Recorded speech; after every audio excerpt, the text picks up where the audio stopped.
स्वागत है आप लोगों का एक बार फिर से मेरे यूट्यूब चैनल पे। चलिए शुरू करते हैं। कौन सा हो गया? 101 हो गया। The largest portion of global methane emission, बोला ग्लोब, इस टर्म को देखना, global methane emission from natural sources is emitted from which one?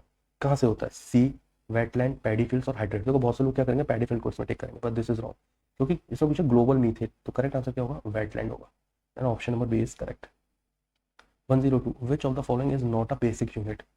Ampere, kelvin, candela. तो बेसिक यूनिट जूल नहीं है, बेसिक यूनिट, सो जो है ये हो जाएगा बी, इसमें नॉट करेक्ट हो जाएगा। Let's see question number 103, which statement is correct regarding the gravitational acceleration? Gravitational acceleration, science के क्वेश्चन भी अच्छे आते हैं काफी। ठीक है। It's value depend on the mass of object. Okay.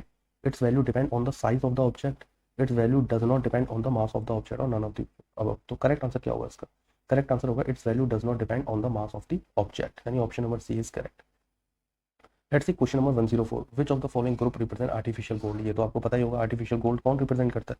Artificial gold कौन? कॉपर एंड एल्युमिनियम रिप्रेजेंट करता है। ठीक है। कॉपर एंड एल्युमिनियम ही जो है आर्टिफिशियल गोल्ड, हाँ आर्टिफिशियल गोल्ड ही तो पूछा था, आर्टिफिशियल गोल्ड को रिप्रेजेंट करता है। ठीक है। तो इसके अंदर कॉपर का परसेंटेज पूछ लेता है। कॉपर का परसेंटेज कितना होता है? 90% होता है। और एल्युमिनियम का परसेंटेज कितना होता है? एल्युमिनियम इसमें 10% होता है बस। क्लियर है? कॉपर, जिंक एंड निकल, ये किसका है? ये जर्मन सिल्वर दे रखा है यहाँ पे। अब इनका परसेंटेज क्या क्या होता है वो आप मेरे को कमेंट सेक्शन में बता देना। आप लोग कमेंट सेक्शन में तो बताओगे नहीं, चलो मैं ही आपको बता देता हूँ। सेकंड रुक जाओ, मैं पेन चेंज कर लूँ। देखो इसके अंदर जो कॉपर होता है वो 50% होता है, और जिंक कितना होता है? जिंक होता है 35%, और निकल कितना होता है? निकल होता है 15%। क्लियर? चलो आगे बढ़ते हैं। Let's see question number 105, given below are two statement, assertion दे रखा है, रीजन दे रखा है। असर्शन में क्या दे रखा है? Mercury metal is capped in a silver vessel. Okay. Mercury does not form the amalgam with iron. देखो रीजन तो बिल्कुल सही है और असर्शन बिल्कुल रॉन्ग है। तो both A and R correct and R is the correct explanation. This is wrong. Both A and R correct but R is not the correct explanation. ये भी गलत है। A is correct but R is incorrect. ये तो हम देख चुके हैं, A is incorrect but R is correct। तो ऑप्शन नंबर डी जो है वो बिल्कुल सही हो जाएगा। 106 देखते हैं, PYQ का क्वेश्चन है। Whooping cough disease is generally spread by water, food, wind और एनिमल। बताओ जरा किसके द्वारा जनरली ये स्प्रेड होती है? तो सबको पता है ये विंड के द्वारा स्प्रेड होती है। Option number C is correct. Let's see question number 107, for administrative accounting work of panchayat, Panchayat Mitra scheme was started in Uttar Pradesh from Feb 2009, March 2005, Feb 2012 और Feb 2006। किसके बारे में पूछा? पंचायती मित्र स्कीम जो है उत्तर प्रदेश में वो कब कब शुरू हुई थी? वो शुरू हुई थी Feb 2006 में। यानी option number D is correct. Let's see question number 108, in which year the किसान विकास पत्र, ठीक किसके बारे में बात हो रही है? किसान विकास पत्र was relaunched by government with the objective of encouraging saving in the country. 2014, 2015, 2019, 2016।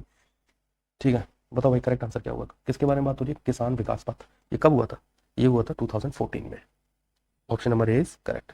Let's see question number 109, quantity of silver in quick silver, 35%, 0%, 55% और 95%।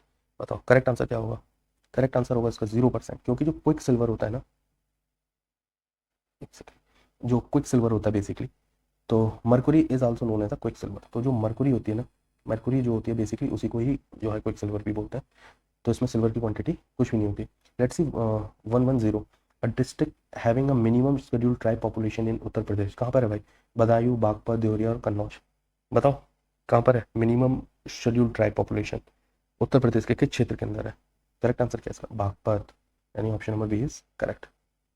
Let's see question number 11. What should be the minimum population of a state below which formation of panchayat at intermediate level is not necessary under the 73rd Constitutional Amendment Act?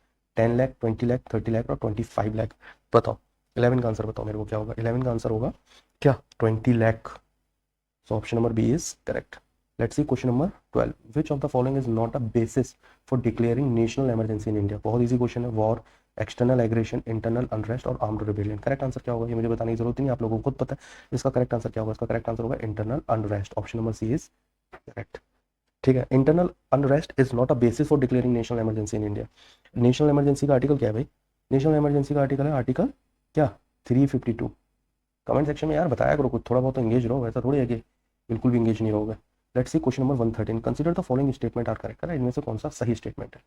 If the issue of disqualification arises under the 10th schedule, then the Speaker of Assembly will take a decision in the matter of assembly. Okay, अभी देखते हैं इसे। His decision will be final, which cannot be judicially reviewed. Correct answer क्या होगा? देखो judicially reviewed नहीं हो सकता, ये तो वैसे ही रॉन्ग हो गया, तो option number 1 is correct answer. Let's 14 देखते हैं। Which part of the Indian constitution mention the responsibility of the state toward the international peace and security की बात कर रहा है। Preamble, fundamental right, directive principle of state policy और fundamental duties. Correct answer क्या होगा? डायरेक्टिव प्रिंसिपल ऑफ स्टेट किस article के अंदर बात होती है? कौन सा आर्टिकल है जिसके अंदर ये बात होती है? ये बात होती है आर्टिकल, सॉरी, किसके अंदर बात होती है? आर्टिकल 51।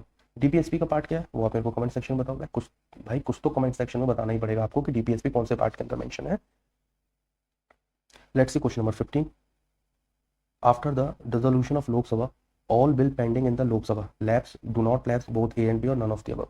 करेक्ट आंसर क्या होगा? भाई लैप्स हो जाता है, option number A is correct. Question number 116.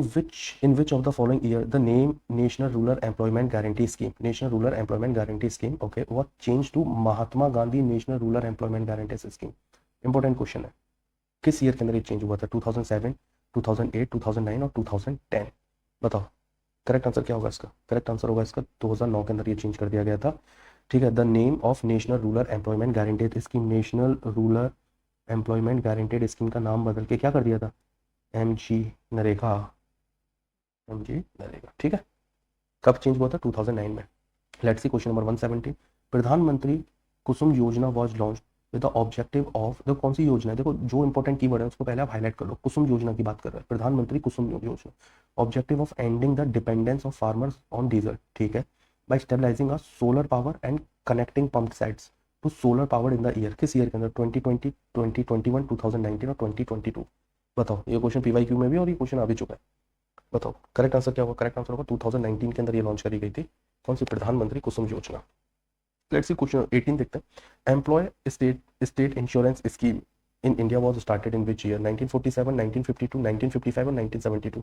किस ईयर के अंदर शुरू हुई थी? ये शुरू हुई थी 1952 के अंदर।